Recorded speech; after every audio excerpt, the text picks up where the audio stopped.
Hi guys, welcome to the channel. I hope everybody is well. I hope everybody is happy with the signings that the club has made so far. The club has made few signings. Ngozi Konandaba coming on the at left back. Then you've got Mashilwane at right back.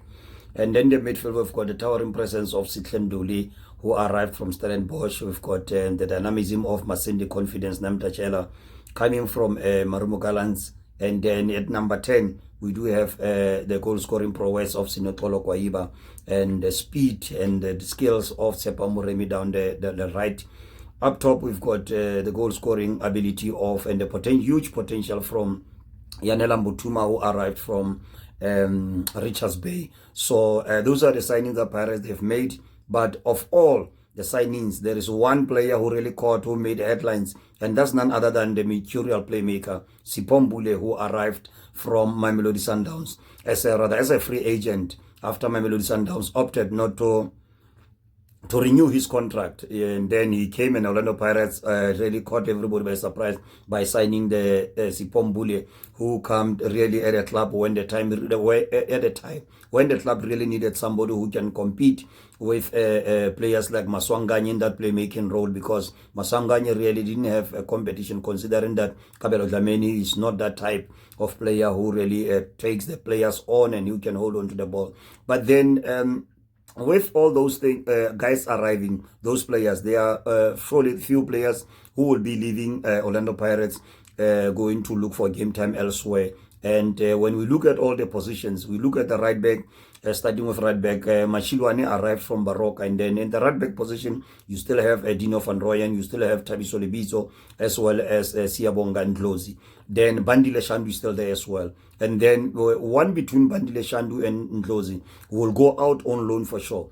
And then whether Bandile Shandu will be helped by the fact that he's a versatile player who can play as a winger, as a wing back, as well as a right back, then that maybe could see Orlando Pirates sending out Siyabonga Ndlozi out on loan, maybe to even a club like Orbit College, the team that has been promoted to the Premiership. Then is one of the right backs most likely to go on loan, and I see it will be between Bandile Shandu and Siyabonga Ndlozi, because then you are going to have 4 right backs, of which it gives you depth and even more healthy competition, because 5 right backs, it will be too much, and even the environment won't be good to have sort of 5 right backs who can only play one position. So I think, considering that Thabiso Lebiso has been very unfortunate with injuries, then having 4 right backs will help, because then you've got Dino van Rooyen, who has already established himself on his first season at Orlando Pirates, and then you've got Thabiso, you've got Siyabonga Ndlozi,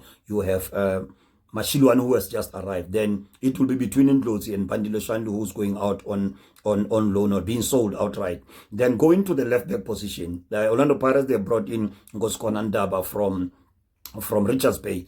And when you look at that left back position, you still can clearly see that it's still a vulnerable position, because then once Dion Hoto gets injured, then it's going to be a problem. Fortunately enough, the Namibian hardly gets injured. But then beyond Dion Hoto, it's only Ngozi Konandaba, and then you have the young and unproven younger Madiba. So Madiba, at the age of 23, I think from what I've seen towards the end of last season, he hasn't convinced and shown that he can be someone to be relied upon as a third choice centre back. So Orlando Pirates will surely go into the market to try and get another left back, because the boy like Madiba, he didn't cover himself with glory on the few minutes that he got. So Orlando Pirates, they are still lacking at left back.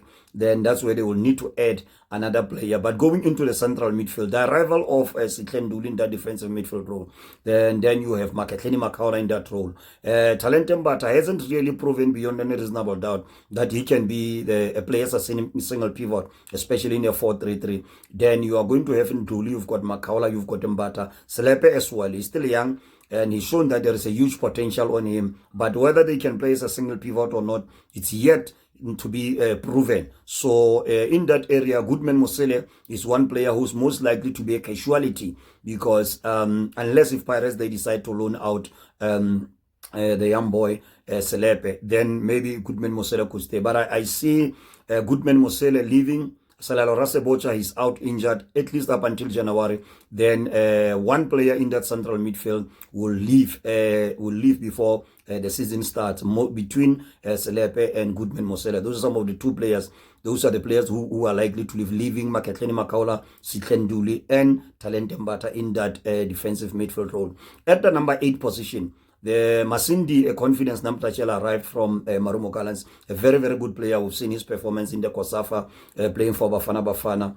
And then next to him, there is Ndabaiteton Londlo. And recently, Marumo Gallants have been credited with an interest from their diminutive playmaker who was signed from Marumo Gallants 3 years ago. So Ndabaiteton Londlo in that midfield is most likely to leave at the end of the season. Another one is Karen Kimvuidi. His future remains uncertain as it stands. He played few games but hasn't really covered himself with glorious well, despite flashes of brilliance rather than a sustained period of productivity from the DRC playmaker. So Ndabaiteton Londlo, Karen Kimvuidi, Goodman Mosele, those are the 3 players in that midfield that Orlando Pirates could part ways with. And especially considering that there is a Malian, the West African midfielder, Abdoulaye Mariko, who is with the club preparing to go to Spain, even though the club is yet to announce him as their signing officially like they did with others. And what I understood is that Mariko, he came here, Orlando Pirates, they are going to assess him.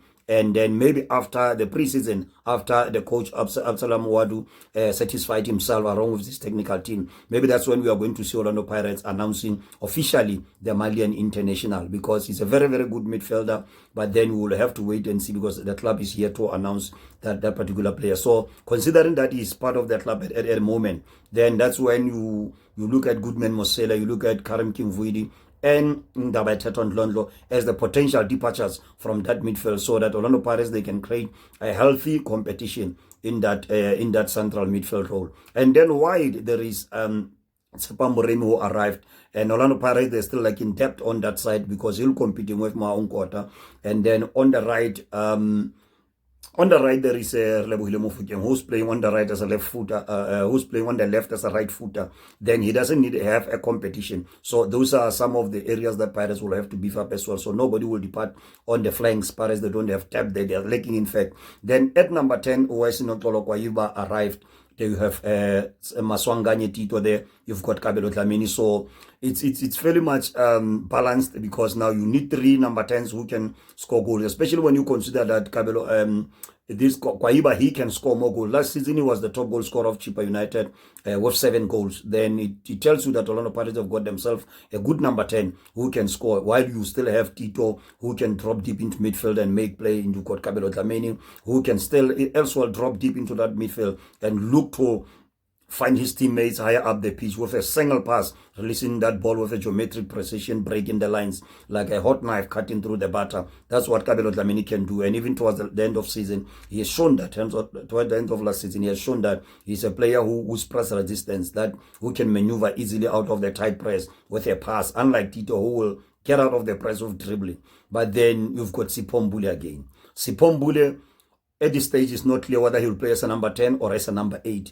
But then I think Sipho Mbule, for him to influence the game more, will have to play deeper in midfield, especially in that number 8. And I see something like a 4-3-3, hybrid of a 4-3-3 and 4-2-3-1, whereby Sipho Mbule will be able to be part of the 3-man midfield, because it will allow him to give Orlando Pirates advantage in terms of ball retention, in terms of making sure that he play those passes from tight angles, maneuvering from tight angles. So Sipho Mbule, when he's deeper in midfield, he will be able to influence the game more, really Orlando Pirates getting the best out of his creative talents. Even when he pushes higher up the pitch, he's one who can strike from range. He's one player who can be able to find his teammates, especially when playing against the teams who are playing with a low block, because Orlando Pirates, they've struggled a lot with a low block in the last few seasons. Then with Sipho Mbule, he's one player with a defense breaking mechanism, because he's a player who can still find teammates inside the box in tight spaces. He can maneuver and shoot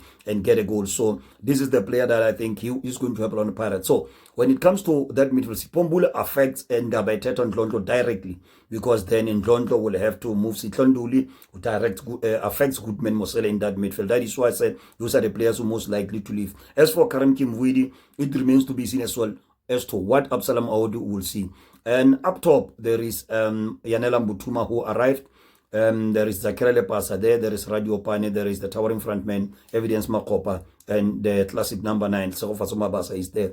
Then the injuries to Zakira Lepasa could force Orlando Pirates to part ways with him, even though I know that he's got a very good relationship with Dr. Ivan Koza, and those maybe that could be the saving grace for Zakira Lepasa, while Buitumelo Radio Pani could be sent out on loan at Orbit College or Chipa United, because those are the clubs that Orlando Pirates, they've got a very good relationship with. So those are the players that I believe that Orlando Pirates is most likely to part ways with them in order to create more space, because the transfer window will only be opening on Tuesday, the 1st of July, officially. That's when the transfer. So there's still plenty of time for Orlando Pirates to look around and see if they have another quality that they can bring. But so far, those are the players that I believe that they could go out on loan, and some of them being sold. Thank you for watching this video, Buccaneers. I hope you enjoyed this video. Please don't forget to subscribe and drop your comment below. I hope to see you on the next video. Thank you so much for watching the video.